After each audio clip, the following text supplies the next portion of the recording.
Working president Shri KTR గారి సూచన మేరకు నిర్ణయం మేరకు వ్యవసాయ రంగ స్థితిగతులపై ఈరోజు రాష్ట్రంలో నెలకొని ఉన్నటువంటి విషాదకరమైనటువంటి రైతాంగ జీవితాలకు సంబంధించి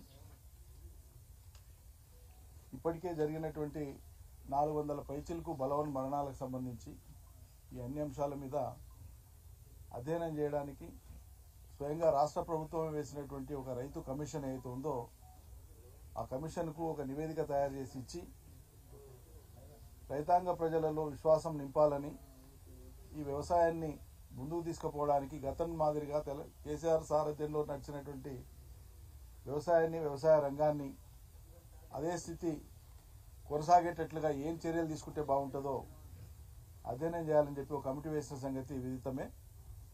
ఆ కమిటీ తొలి సమావేశం ఈరోజు ఇక్కడ నిర్వహించడం జరిగింది.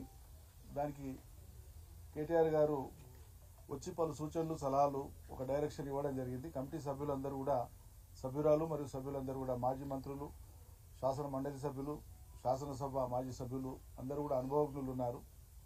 గ్రామీణ నేపథ్యం తెలిసిన వాళ్ళు ఉన్నారు. తెలంగాణ ఉద్యమ ప్రస్థానంలో ఉంటూ వచ్చిన వాళ్ళు ఉన్నారు.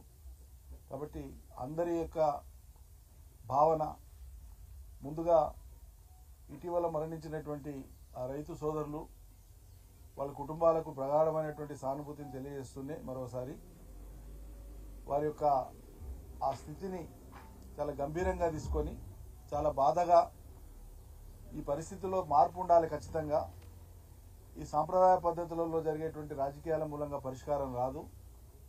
చిత్తశుద్ధితో ప్రజలకు ఇచ్చినటువంటి వాగ్దానాలను అమలు చేయడం మూలంగా ఆ అడుగులు ఎటువైపు పడుతున్నాయనేటువంటిది ప్రజలకు తెలియజెప్పాలి. దీన్ని మరింత విస్తృతంగా అధ్యయనం చేయాలి.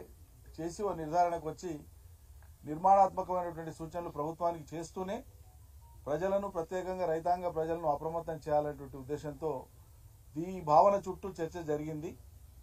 ఈ చర్చ యొక్క సారాంశం కానీ కార్యాచరణ కానీ ఈ కమిటీ తరఫున స్వయంగా కేటీఆర్ గారే ప్రకటిస్తారు. ఇప్పటికి అర్థమైంది ఈ 13 మాసాల రేవంత్ రెడ్డి సర్కారు యొక్క గమ్యం కానీ గమనం కానీ ప్రస్థానం కానీ వేసే అడుగులు కానీ ఈ మొత్తం పరిపాలనా కాలాన్ని 5 ఏళ్లు బేరీజ్ వేసుకుంటేనే ఫలితాలను అంచనా వేయచ్చు అనేటువంటిది వివేకం కాదు. ఏ ప్రభుత్వమైనా వేసినటువంటి అడుగులు, వేస్తున్న అడుగులు, నడుస్తున్నటువంటి ఆ ప్రయాణం ఎటువైపు పోతా ఉంది, అది ప్రగతి వైపు పోతా ఉందా, తిరోగమనం వైపు పోతుందా అనేటువంటిది వాళ్ళ యొక్క చర్యలు, వాళ్ళ యొక్క ఆచరణను బట్టి అర్థమవుతుంది. కాబట్టి ఆ తిరోగమనం వైపు వేస్తున్నటువంటి సర్కారు యొక్క చర్యల ఫలితమే రాష్ట్రంలో ఇవాళ బలవన్ మరణాలు రైతులు. ఇవాళ మరోసారి తెలంగాణ వ్యవసాయం సంక్షోభంలోకి నెట్టబడింది.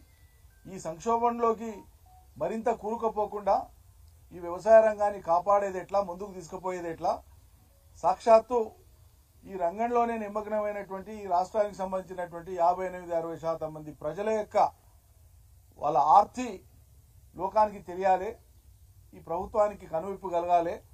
అందుకోసమే విస్తృతమైనటువంటి పర్యటన చేసి దీని మీద గంభీరమైనటువంటి అధ్యయనం మరి ఇప్పటికే ఒక పార్టీగా నాయకత్వంగా మాకు అవగాహన ఉన్నప్పటికీ ఇంకా క్షేత్రస్థాయిలో ప్రజల నుంచి అన్ని వర్గాల రైతాంగ ప్రజల నుంచి వాళ్ళ యొక్క విలువైనటువంటి సూచనలు కానీ, వాళ్ళ బాధ కానీ, వాళ్ళ యొక్క ఆవేదన కానీ పూర్తిగా క్రోడీకరించుకొని ఈ రాష్ట్ర ప్రభుత్వానికి విన్నవించాలి. ఈ ప్రజల డిమాండ్ అవసరమైతే జాతీయ స్థాయికి కూడా ఈ అంశాన్ని తీసుకుపోవాలనేటువంటి కోణంలో ఇవాళ చర్చ జరిగింది.